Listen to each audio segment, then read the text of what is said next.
excited. New person that I have recently met, becoming friends with, very gifted healer. Actually, she did a little bit of work on Yoshi and was very gifted and accurate with Yoshi. So we have on our program today Shari Geitzenauer, who's a genuine guide and healer who has been helping people in their spiritual and personal growth for over 20 years. As a gifted intuitive, Shari is able to identify blocks held within both the physical and energetic body. Shari developed her gifts through an apprenticeship with Papa Joe, a Maori Topanga elder. While working closely with Papa Joe for 7 long years, it helped Shari to develop as a clean channel. Shari now uses her powerful ancestry ties to assist people in releasing negative energies, holding them back from their true divinity. Hello and welcome to the program, Shari. Hello. Good morning. Hello. Good morning. Hello. Did I say your name right? What did you say? Geitzenauer? Did you say Geitzenauer? Oh, Geitzenauer. I thought you said it right. Love it. Sounded right. Yeah, maybe I did. Just making sure. And for our listeners, hi, Shari. Good to connect with you. Good to connect with you. Yeah. Can you hear me okay? I can. Can you hear me okay? Yeah, it's a little muted, a little bit. Muted or wobbly? Okay, I'll try to. Oh, I also want to give people, you have a website, dreamcatchershari.com. I have my actual website is help4healing.com, and the blog is dreamcatchershari.com. Okay, so if people want to contact you, it's better to go to help4healing.com. Just want to let people know, because a lot of times people want to check out our guests while we're chatting. So Sure. Tammy in the chat, thank you. Sound is good. Thank you, Tammy. Okay. So it could just be by phone. Yeah. Well, sometimes it's hard to hear, different phones or whatever.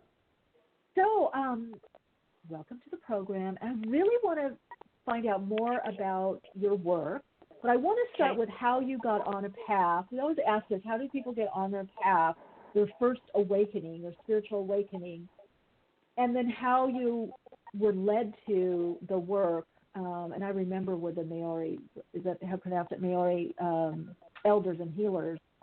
Yep. Were traveling throughout the United States, especially in California. So how you were guided to that, it really helps our listeners to know, how to read the signs. How do you know in your awakening? Okay. Well, before I actually met what became my teacher, Papa Joe, I started with, curiosity, and I had done a vision quest with this woman. Her name was Denise Lynn, and it was like I was being led, and it became like whatever I was interested in, and there was sort of a split. There was like my personality self, and then there was my soul self. And my soul was starting to lead me to a new place, like my new work, make decisions that I was doing it for a long time, so it wasn't so clear back then. But it was. First, I started to read lots of books, seek out. I did a vision quest with this woman. I then moved from London that I was living in, and I moved to Los Angeles, and that's where it really began. And then I arrived here for a few years and floundered and worked with many teachers and healers and shamans and whatnot. And then I finally met my teacher, who was here visiting. I had a healing session from him. He was here with his tribe, the Maori healers, and I had what was known as an exorcism, basically. And he pulled from me a very negative energy, which I was looking for a long time for someone to help me with this. I didn't know I didn't articulate it as that, but it later was brought to my attention.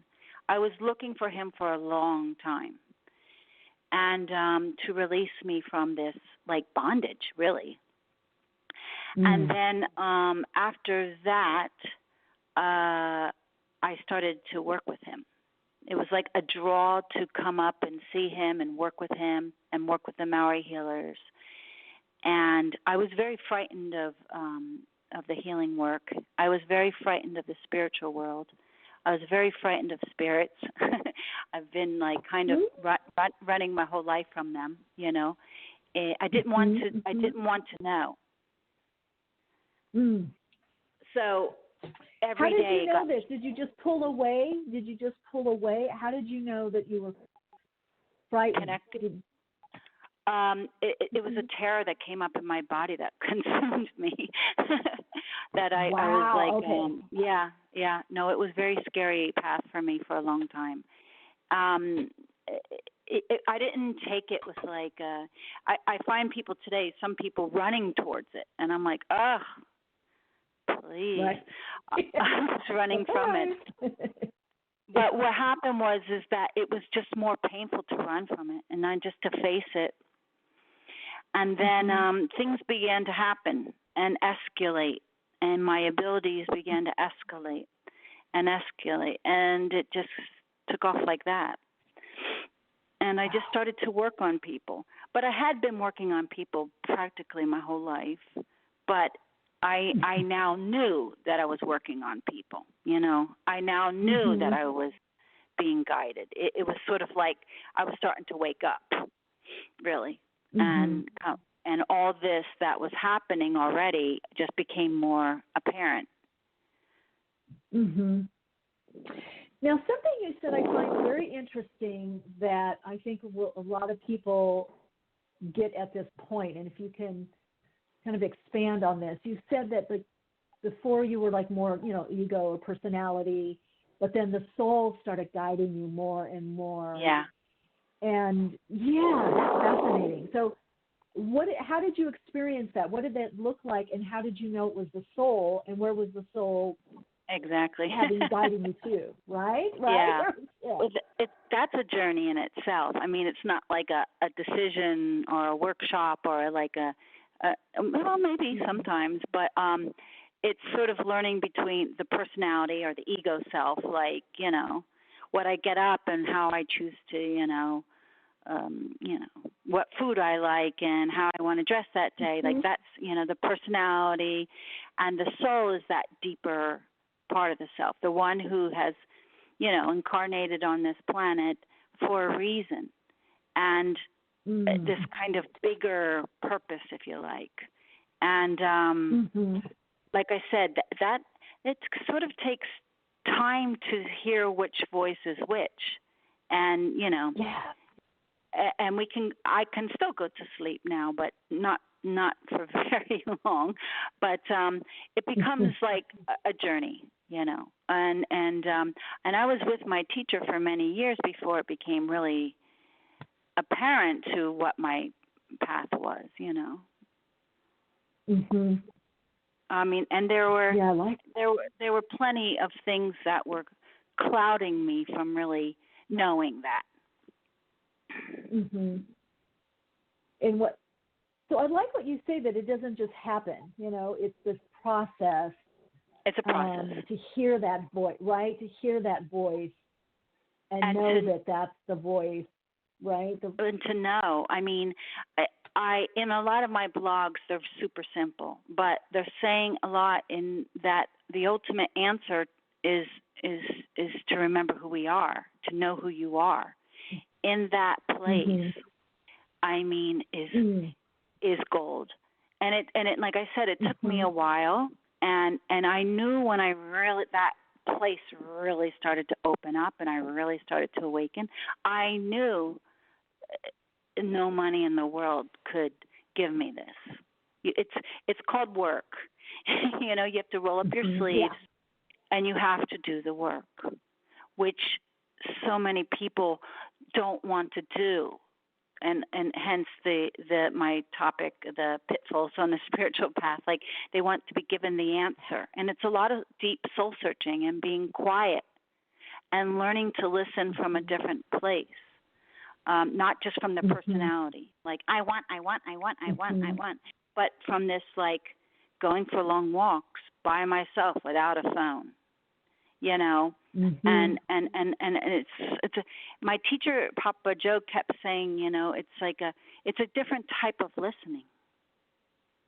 You got to really get humble. You have to get out of the way and just listen. And slowly over time you're led like little breadcrumbs, and the signs are there. But the guides that are working with you, and they are, if you're legit and you're genuine, they're working with you. They want you to do the work. You know, it's not about being handed on a platter. Yeah. Yep. Right. It's not that glamour. Yeah. So talk about a little bit about the work. And, you know, this soul path work, you know, and what that is and why. Why you know, what is that about? Because I know a lot of listeners, you know, people, there's a lot of bypassing right now. I'm seeing that with so many that it's just, right? Like if they just take a workshop or a class, or they've been doing something a year, and now all of a sudden they're teaching and they're, you know. Oh, like, man. Oh. Wow. Right?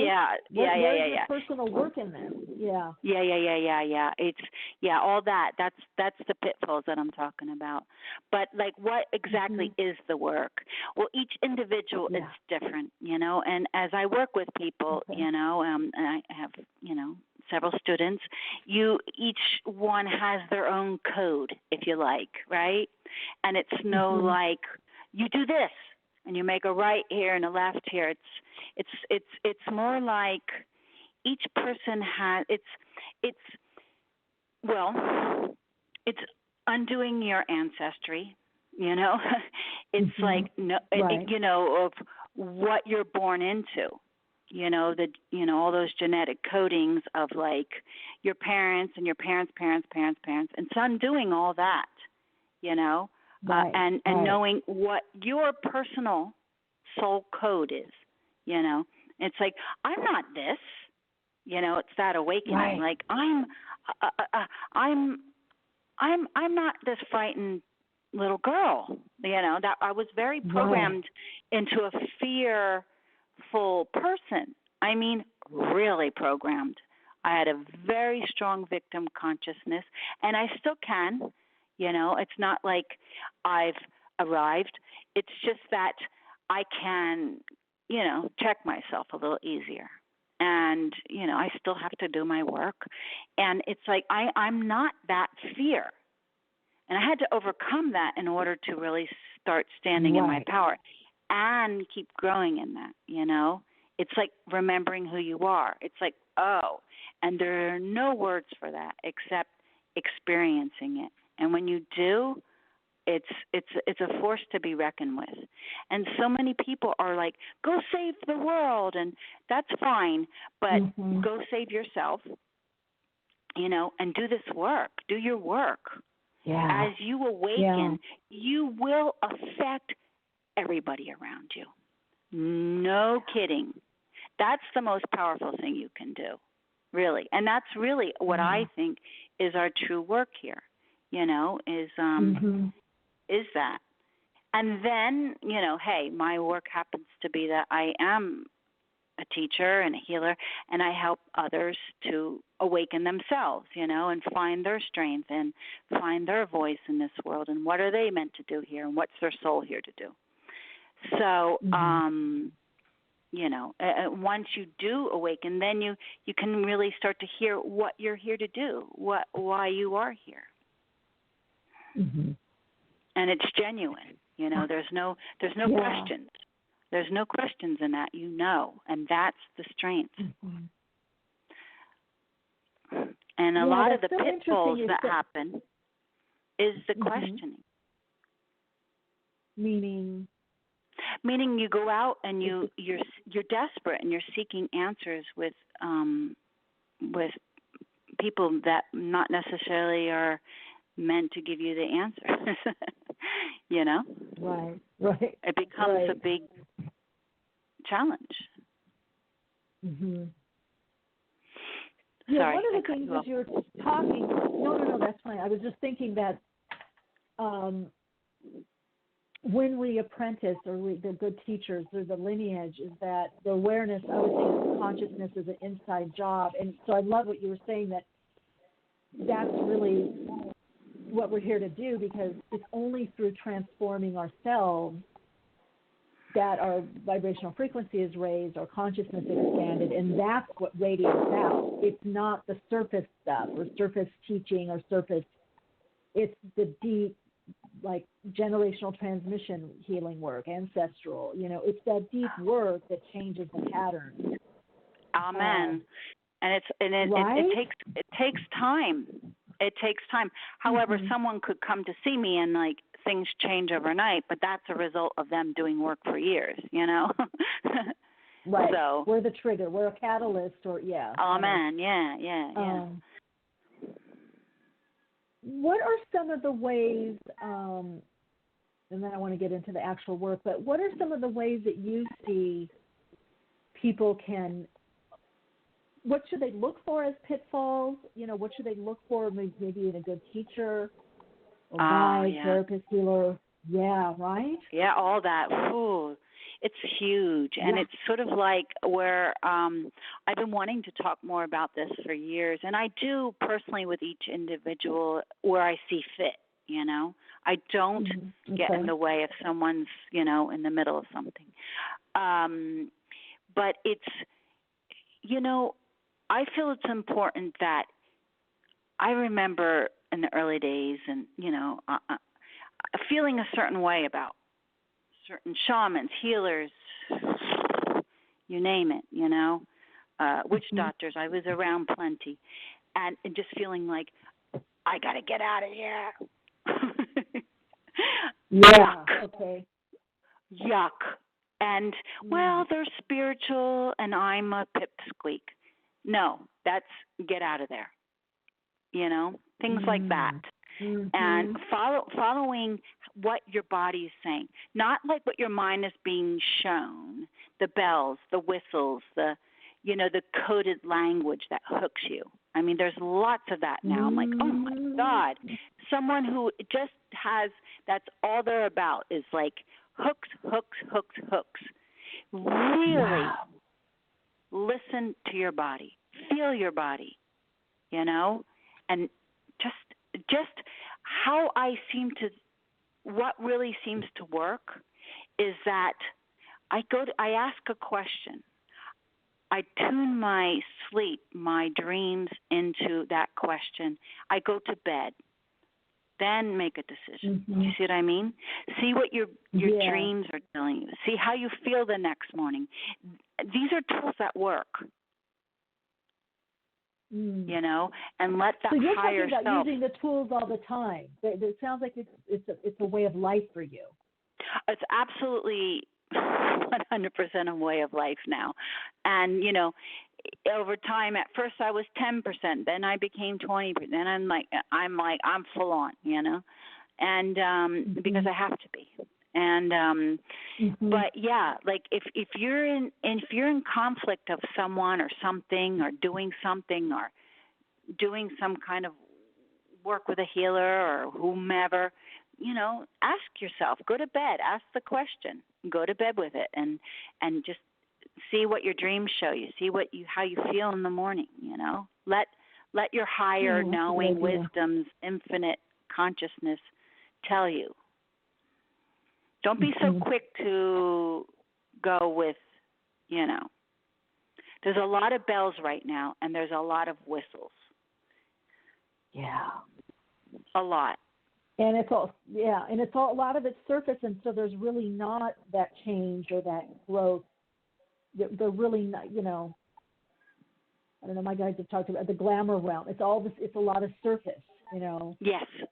Now, one thing, when you work with people, are you seeing, like you talked about hooks, do we see that? Do you see that in them? Do you see the hooks energetically? Is that come in them? Like when they come to see me, do I see the hooks? Is that what you mean? Yeah. Yeah. sometimes I'm not shown right away. I'm only shown what they're ready to let go of, because somebody can come to me like 2 or 3 times and I don't see the first time that particular thing. But as they're ready, as they are ready, and their guides, my guides working, bring to the surface that which, is like, oh, okay. Right. But a lot of times I do see it, I do see it. But maybe they're not ready to hear it just yet.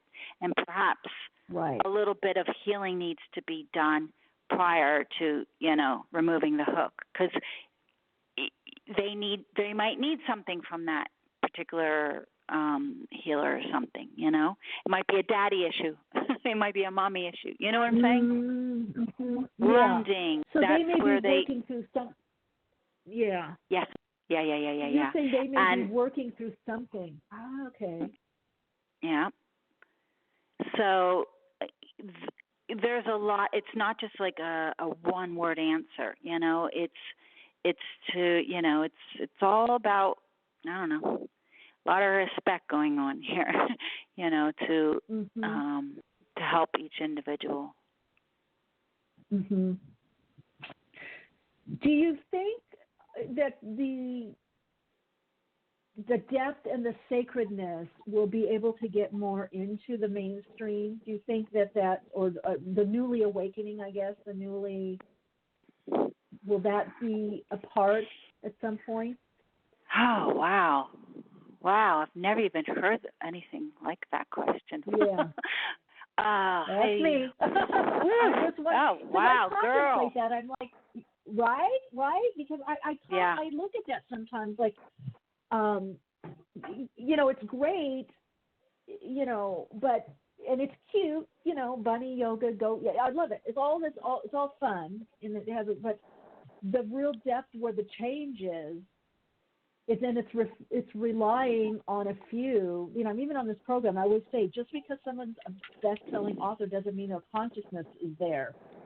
They just have a good marketing team, or they're totally. It's a lot of times, it's the less known people that have the most juice, and I've seen that. And you probably did in Europe. I mean, the elders, they're holding such space. There's so many light workers that people don't know about, or elders, very powerful people. Yeah. Oh, yeah. That are making huge change. So I wonder. I'm like, well, will we get to that? Yeah, just through my own training over the years, like in the early days when I first started to awaken and talk about some of this to people, I would get attacked, energetically attacked. Yeah. And I feel it's just now, I mean, we're talking years later, I'm even saying a little bit on air out loud. So I've talked to certain individuals as they are ready. It's not about me, saying anything and showing off. Or my teacher was, I mean, he knew a lot, but there was nothing but a humble man sitting there. You know what I mean? So I feel ultimately that it might be almost impossible. Interesting, because it's at a certain level. Yeah. There's a reason. Right. Yeah. So I wonder what their form or function is. So there's a function to everything. So that must be, there's a reason they're playing that out, or they have just that level. It's more of a diluted energy. But it's a lot of it out there, like you said, a lot of bells and whistles. There's a lot of it out there, but it's kind of diluted in frequency. But I just heard from my guy, everything, it's needed and necessary. So I guess there's just some people who are going to be drawn to more of the diluted. Absolutely. And I realized that and that's part of my wisdom of working, because like over time, like,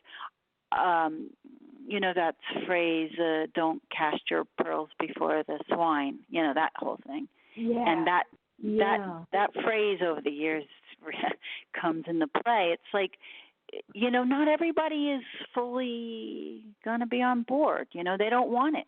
Mm-hmm. It's so you speak accordingly to each, as with each individual, Mm-hmm. Yeah, it almost reminds me. I remember like when MP3s came out, and it's fine for me to hear. I don't mind music, on that. But I remember some of my audiophile, the musicians, and they abhorred it. They could hear this. Oh, it's very sterile, analog. It's rich and warm, and you hear the notes of the guitar or the key. So I guess what we're formatted to, there's a certain group that's just going to be formatted to what's more surface or diluted, and that's what I'm hearing you say, needed and necessary. That's fine. Yeah. That's just the way that will be, Yeah. Yeah. Not all souls are here, to, do the same thing, So, so that's taken into consideration for sure. Yeah, Tammy in the chat is saying meeting people where they are is true wisdom. Yeah, pretty that's so true. Right? Yeah. Yep. Yeah. So I want to dive in a little bit about your teacher and the Maori. Maori, yeah, you're saying it right. Maori, okay. The healing tribe and just a little bit of what you learned, and what is the type of healing that you were initiated into. Okay. Well, he, there's the early phase. It was a lot of body work. I mean, what they do, the Maori healers, is, it's right. It's amazing. It's like grafting and entity removal from the body. It's multidimensional. It's very powerful stuff. I highly suggest it. But what he was doing with me was helping me develop. My work is not just on the physical plane. It's on many different dimensions, and that's just what my healing was about. So he recognized that and allowed that to happen, you see. And what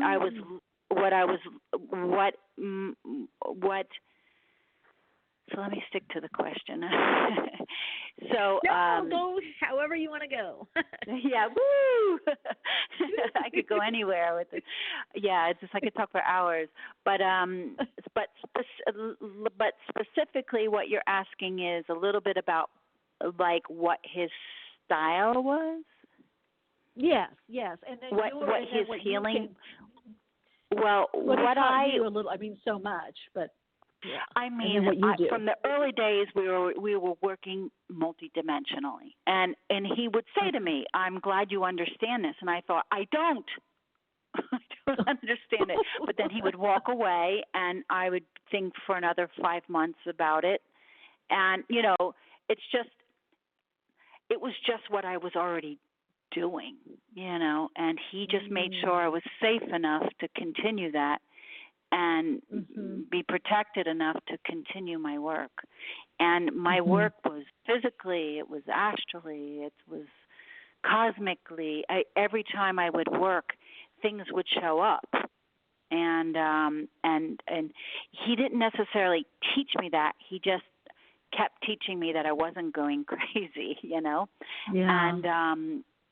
And it was so simple for me. That part was simple. It was. I'm from a long line of healers.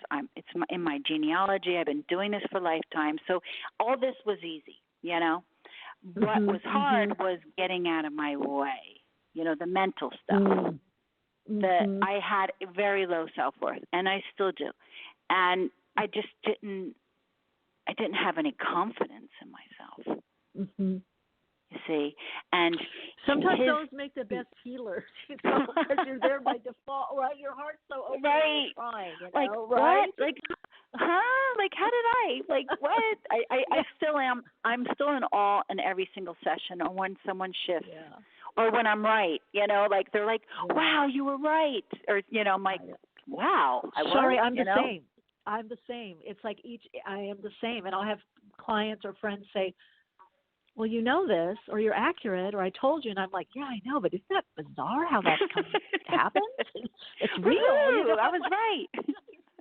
Right, exactly. Yeah. Exactly. I'd rather have that childlikeness that I have and be a little less confident than be too cocky, Yeah. Because I know with being cocky, I've gotten my butt kicked. So, just as well. Yeah, exactly. So you work with people in person? Are you able to work virtually as well? How does that work, or how do people come to you? Every way. Like I've been doing. I do remotes. They come to see me. Yeah. So both, all the above. And they're all just as good, honestly. If anything, I think sometimes the remotes are better because then they don't see me and the personality doesn't get, right now I'm a voice from beyond, like, ooh. Yeah. And when people come in sometimes to my home, it becomes about like they're studying you, they're looking at your hair, they're judging you. They're like, well, she doesn't seem very spiritual, Yeah. Or whatever. She doesn't look like what a medicine woman should look like, So that sometimes becomes a problem. Rather, right now I'm a voice on the phone, like, ooh. Yeah. And also, I find that as well. You're just, it's objective, and you're just working straight with the energy. You're just getting from the guides.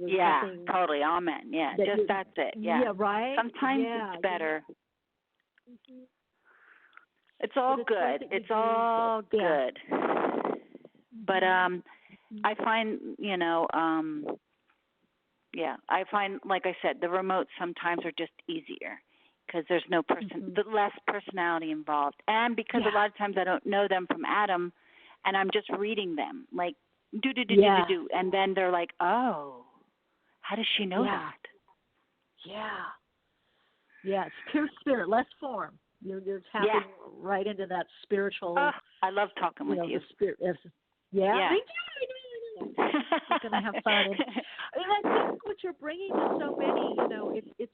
I think, first of all, how you were on your path, and I love what you said about going from the personality and then more the soul leading. And how you listened.